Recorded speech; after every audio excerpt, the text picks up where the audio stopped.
estrategia del día es traída para vos por bloomberlinia.com. Muy buenos días, estrategas. Soy Francisco Aldaya, jefe del Buró de Argentina en bloomberglinea.com y hoy les voy a contar las 3 noticias más importantes para que arranquen su día. Además, un expreso financiero hoy con Santiago Solanet de Black Toro Global Investments. Como siempre, no se olviden de darle clic al botón para seguir a este podcast, de compartir este capítulo, de activar las notificaciones y si les gusta lo que hacemos acá de lunes a viernes, ¿por qué no darnos un 5 estrellas en Spotify o un pulgar arriba en YouTube? 1. La caución a un día por debajo del 30%, el grueso de las LECAPs por debajo del 35% nominal anual en el mercado secundario, indicios de que el entorno de tasas de interés se va suavizando en la Argentina después de semejante volatilidad y disparadas por encima del 100% que vimos paralizar el crédito bancario al sector privado a partir de julio y hasta las elecciones. Por estos motivos es que consultamos a Federico González Rouco, economista de Empiria, sobre si prevé un horizonte en el que los bancos ya puedan empezar a bajar las tasas de interés de los créditos hipotecarios. Antes de escucharlo, comentarte que los 4 bancos más grandes del país de gestión privada, el Galicia, Macro, BBVA y Santander, tienen hoy tasas UVA más entre el 10,5% y el 15%. Lo que venía pasando en el último año en el mercado de crédito hipotecario es que la gran mayoría de los bancos habían empezado a subir las tasas, un poco por liquidez, por problemas para poder afrontar la demanda, también por la necesidad de empezar a hacer que sus tasas sean coherentes con los valores que se venían pagando en el mercado de activos indexados a la inflación. Básicamente los bonos SER, que tenían rendimientos mucho más altos que las tasas que inicialmente había en hipotecarios, que habían arrancado en torno al 5% y después los bonos SER ya habían pasado a tener tasas cercanas al 8, 10, 12%, depende del tramo, pero en esos niveles. Entonces los bancos privados y algunos públicos empezaron a subir las tasas. Además había un tema de liquidez y además había un tema de que Argentina tiene estructuralmente una demanda de crédito virtualmente infinita. En el último tramo ya, desde julio, hasta las elecciones, el rendimiento de los bonos SER había empezado a subir mucho y los bancos respondieron subiendo más las tasas todavía. Hay bancos que llegaron a tener tasas del 15-17%. Tras las elecciones, cuando se descomprimen las tasas, baja el riesgo país y se empieza a dar un poco más de certidumbre, ahora empieza la reacción a eso también. Las tasas deberían bajar, las tasas quedaron muy altas en el largo plazo, pero también lo que vimos es que algunos bancos, o un banco en particular que bajó la tasa, lo hizo, pero en paralelo a que puso requisitos muy exigentes en términos de ingreso y de inversión alocada en el banco. Y después el otro banco que tuvo novedades esta semana fue el Banco Nación, que subió la tasa del 4,5% al 6%, que es una señal también creo que de sostenibilidad del producto en el mediano plazo. La tasa que venía teniendo del 4,5% anual era muy baja. Es una tasa similar a la de Chile, por ejemplo, en créditos hipotecarios similares, cuando Argentina en realidad tiene una situación macroeconómica muy diferente. Argentina, creo que la tasa de largo plazo de Argentina, al menos por un tiempo, está más cerca del 7-8% que del 4%, pero muy por debajo del 12-15%. Entonces creo que en el mediano plazo lo que vamos a ver es que las tasas deberían ir hacia esos niveles siempre y cuando se consolide estos actuales niveles como del contexto financiero, con menor riesgo país y con estabilidad. Pero bueno, no está garantizado. Hasta que eso esté garantizado, posiblemente vamos a volatilidad en las tasas también y que no todas bajan al mismo ritmo. 2. Javier Milei y Donald Trump compartirán escenario esta semana después del triunfo del gobierno en las elecciones legislativas. El presidente viaja hoy miércoles junto con Luis Caputo para participar del American Business Forum en Miami y estaremos atentos a novedades sobre el paquete financiero prometido a la Argentina, tanto el swap del Tesoro estadounidense como el crédito con bancos que gestiona el JP Morgan. La relación bilateral, tanto privada como pública, viene muy fluida, recordando que en octubre OpenAI y Sur Energy de Emiliano Kargieman anunciaron un acuerdo preliminar para construir un megacentro de datos en la Patagonia con una inversión potencial de hasta $25.000 millones. Además, lo mencionado del JP Morgan gestionando un crédito con bancos internacionales para que Argentina recompre su deuda, además del swap y la intervención cambiaria de Bessent que ayudó a Milei en la previa electoral. El foro que comienza hoy contará con figuras como el propio Jamie Dimon de JP Morgan, Lionel Messi, Gianni Infantino, María Corina Machado y Ken Griffin del hedge fund Citadel. Trump hablará hoy miércoles y Milei mañana cerca de las 18 horas de Buenos Aires. Casualmente, antes de viajar, el presidente se reunió ayer con el nuevo embajador estadounidense Peter Lamelas, quien ha hablado sin pelos en la lengua de echar a China de la Argentina. Resta por verse si se trata de una cuestión más retórica o real. general, teniendo en cuenta el gran avance de empresas chinas en el país, sobre todo de automotrices, la última de ellas siendo BYD. Y hablando de inversiones extranjeras, YPF sumó este martes a XRG de Abu Dhabi como tercer socio estratégico en su proyecto de GNL junto a la italiana Eni. El acuerdo contempla participar en partes iguales en el proyecto, apuntando a exportar 12 millones de toneladas anuales de GNL a partir del 2030, demandando una inversión superior a los 15.000 millones de dólares en infraestructura, más otros 10.000 millones en exploración. Según YPF,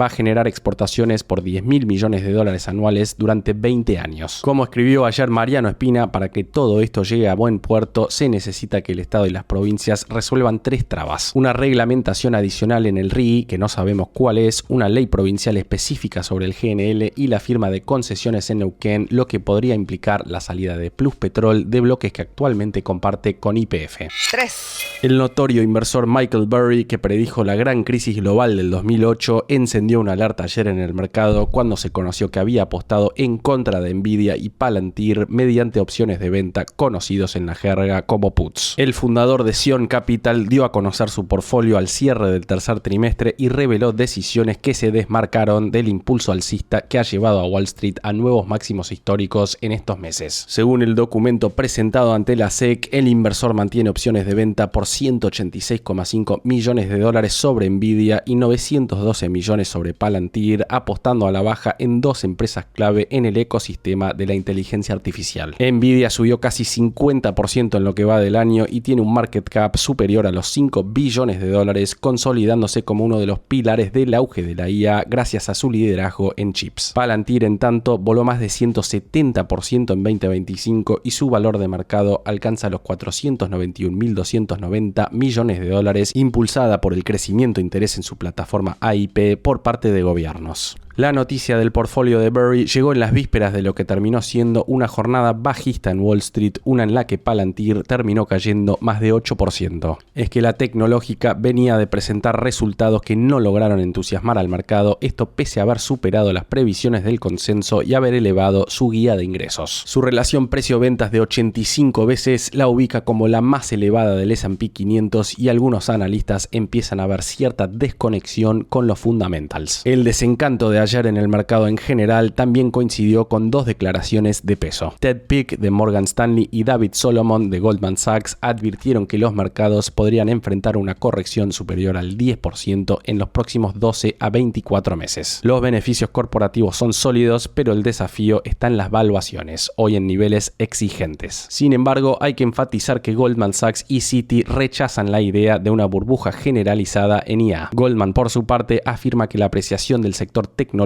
ha sido impulsada por crecimientos fundamentales más que por especulación irracional. Además, dijo que el gasto está siendo financiado por flujo de caja interno, no por deuda. El Citi coincidió, escribiendo que no creen que se haya formado una burbuja propiamente dicha en la inteligencia artificial. Un martes rojo, entonces, veremos cómo abre todo este miércoles.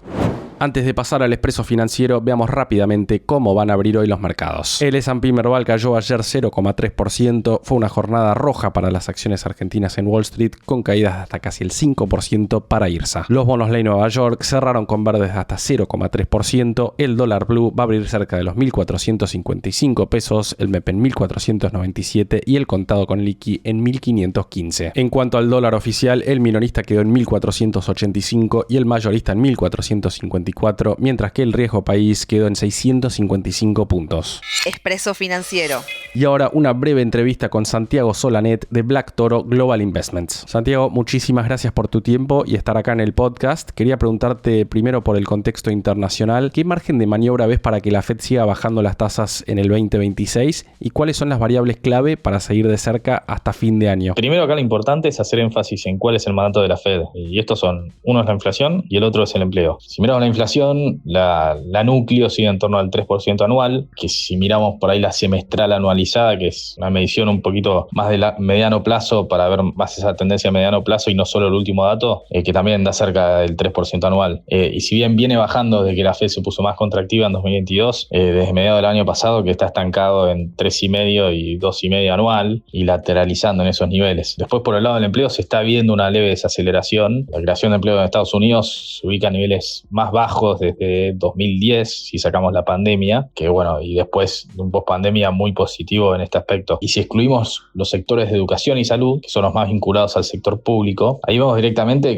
que hay una leve destrucción del empleo, pero al mismo tiempo la tasa de desempleo, si bien subió levemente, sigue en niveles bajos, y al igual que la tasa de despidos. Entonces, si bien se ve un enfriamiento en el mercado laboral, la Fed no ve un empeoramiento abrupto en el margen, y los balances de la familia siguen sólidos, aunque se está viendo un incremento de la mora en algunos sectores, y hoy la Fed está en un punto en el que no hay un riesgo dominante o algo obvio donde poner el foco. En 2022 y hasta 2024 era la inflación el riesgo dominante, ¿no? La Fed miraba mucho la inflación y estaba claro que ahí estaba el riesgo, y hoy con la inflación a niveles más bajos y algunos ruidos en el empleo, no está muy claro si hay que poner más foco en uno o en otro, sino que se monitorea muy de cerca las dos, y las decisiones que toma son pensando en que ninguna de las dos variables pierda el control. Así que, volviendo al margen de maniobra que me preguntabas, desde el lado de la inflación, ese margen es un poco más acotado, dado que la inflación sigue por encima del objetivo, y la Fed ve un efecto transitorio en las tarifas. Por ese lado está siendo más optimista la Fed, y también pensando que la política fiscal le sigue agregando liquidez al mercado. Bueno, ahí de vuelta tiene el margen un poco más acotado, pero desde el punto de vista del empleo, si bien todavía no vemos números preocupantes, o la Fed no ve números preocupantes, no le está dando razones a la Fed para mantenerse muy contractivo, y lo empuja un poco a no demorarse tanto con la baja de tasa. Y otro tema que está generando un gran nerviosismo entre inversores es si estamos en una burbuja impulsada por expectativas para la IA. Ayer, de hecho, cayó fuerte Palantir. ¿Cómo estás viendo ese horizonte? En los últimos días se empezó a hablar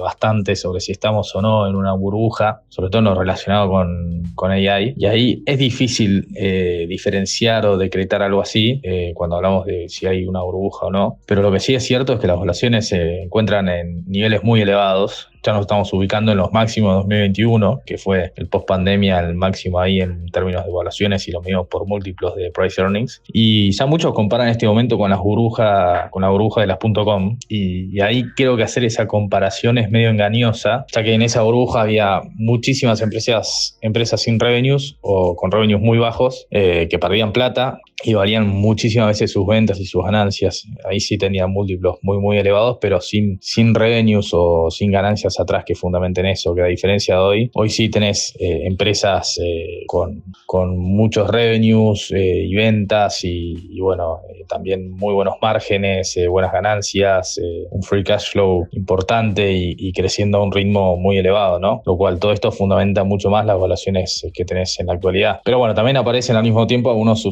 subsectores como computación cuántica, que ahí sí ves valuaciones que rozan lo ridículo o tienen revenues también muy bajos y también pierden plata, ¿no? Que ahí ese subsector sí se parece un poco más a lo de la .com. Pero a nivel general vemos, digamos, hay compañías, las principales compañías como Nvidia, Microsoft, Meta, bueno, las Magnificent Seven, son todas empresas que hoy son gigantes con muchísimos revenues y flujo de caja que fundamenta gran parte de la evaluación que tienen hoy, y también con mucho crecimiento, ¿no? Pero bueno, eso sí, se ven valuaciones muy elevadas, y ahí es donde vemos que empieza a haber más peligro o más riesgo. Así que ahí sí creo que estamos entrando en un terreno de riesgo, y este nivel de evaluaciones te empieza a exigir a estas empresas un ritmo de crecimiento muy elevado y difícil de sostener en el tiempo, sobre todo para empresas muy grandes, como las que hablábamos, donde el crecimiento marginal se hace más acotado y difícil de conseguir, ¿no? No es lo mismo conseguir un punto de crecimiento para una empresa chica que para una empresa muy grande. Es mucho más difícil para una empresa muy grande, ¿no? Así que en ese sentido, estas evaluaciones muy elevadas exigen de vuelta muchísimo crecimiento a las compañías en el largo plazo, y bueno, esa exigencia creo que le da un riesgo adicional al mercado. Así que básicamente lo que yo pienso es que estamos entrando en este terreno de riesgo, y es prudente ser más conservador en lo que es equity en Estados Unidos, sobre todo evitar tomar riesgos innecesarios y estar demasiado expuestos en este tipo de acciones, porque de un momento para el otro te puede cambiar el escenario macroeconómico, y quieras o no, la inteligencia artificial está relacionada a la economía real, aunque muchos piensan que no, sí está relacionada y puede tener un impacto importante. Y la última, Santiago, en este contexto que marcábamos, ¿qué esperas para los activos argentinos dentro de una canasta de emergentes? Para los activos argentinos, tuvieron un rally épico después de las elecciones, por razones más que obvias. Pocas veces se vio un cambio de expectativas tan positivo en tan poco tiempo, y eso obviamente se evidenció en la potente suba que tuvieron las acciones y los bonos argentinos. Y si lo miramos como un país dentro de la canasta emergente, como decías, habría que mirar más los factores macroeconómicos globales, como la tasa de interés, los precios de los commodities, que son variables que suelen mover las valuaciones de estos países. Las tasas, para hablar de cada variable, las tasas van mostrando una tendencia a la baja, las tasas en el mundo me refiero, aunque las de largo plazo, si vemos la tasa de Estados Unidos a 10 años, sigue por encima del 4% y le cuesta romper ese nivel, pero bueno, la tasa de la Fed sí va marcando un sendero a la baja, y lo mismo con los distintos bancos centrales del mundo, que eso es referencia a las tasas de corto plazo. Después los precios de los commodities, salvo el oro y plata que tuvieron subas muy fuertes este año, están en niveles bajos, si vemos los granos o si vemos también el petróleo. Después un post pandemia que fue muy bueno en estos commodities, pero bueno, 2024 y 2025 fue un año más negativo para este tipo de commodities. Y aquí uno puede ser optimista si piensa que la tasa puede seguir bajando, sobre todo la de largo plazo, lo cual esto mejora el financiamiento de los países emergentes y ayuda a Argentina a volver a los mercados internacionales. Entonces mejorando las condiciones de financiamiento no solo para Argentina, sino para todos los países emergentes. Y también uno puede pensar en la recuperación de los commodities, especialmente de los granos, que si pueden volver a niveles un poco más elevados de lo que están este año, y eso sería muy positivo para Argentina, sobre todo si pensamos en la soja, ¿no? En la soja se estuvo viendo una suba interesante en los últimos días, que venía de niveles muy bajos, y todavía seguimos en niveles históricamente bajos para Argentina. Bueno, y habrá que ver si se sostiene, ¿no? Pero eso por ahora es más un veremos. No obstante, creo que Argentina está teniendo su propia dinámica y pesan más los factores internos que los externos.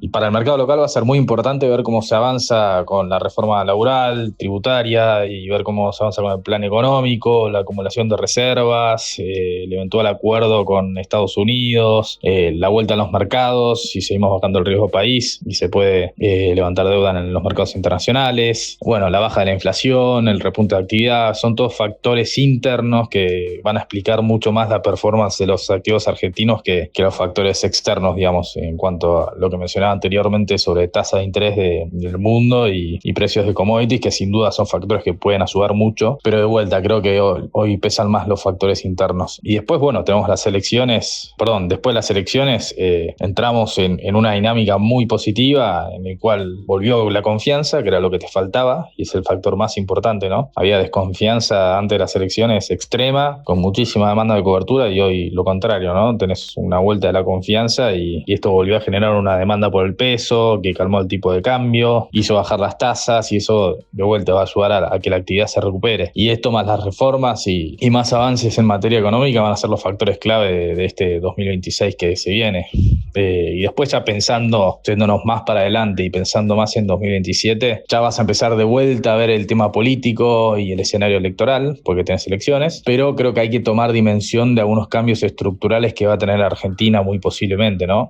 Por ejemplo, si miramos solo la balanza energética, ahí podemos tener más de 13.000 millones de dólares de incremento en la balanza en la balanza energética de Argentina en 2027 si comparamos contra la de este año. Solo en balanza energética, de vuelta, 13.000 millones de dólares de incremento en la balanza energética en 2 años, ¿no? Desde 2025 hasta 2027. Y eso es un número importante que, sumado a las reformas que esperamos que sucedan y otros factores y otros sectores que pueden aportar también más ingreso de divisas y otras cosas, pueden hacer que el gobierno llegue con un buen momentum a las elecciones y siga dando noticias positivas a los activos argentinos. Santiago, muchísimas gracias por tu tiempo. Seguimos en contacto. La frase del día. Antes de irnos, escuchemos lo que dijo ayer Mauricio Macri en el foro anual de la consultora ABCEB. El presidente nos va a encontrar siempre buscando colaborar. Pese a no haberse puesto de acuerdo con Milei en relación a la formación de equipos en Olivos el viernes último, el líder del PRO dijo que su partido ha apoyado como nunca a la actual gestión y lo seguirá haciendo. Esto fue un nuevo capítulo de la Estrategia del Día Argentina. Yo soy Francisco Aldaya, jefe del Buró de Argentina de Bloomberg Línea, y me podés seguir en X en @franaldaya. No se olviden de darle clic al botón para seguir a este podcast y a la campanita para que se enteren al instante cada vez que sale un capítulo de lunes a viernes. Espero que tengas una gran jornada productiva. Esto fue La Estrategia del Día Argentina, escrito y narrado por Francisco Aldaya.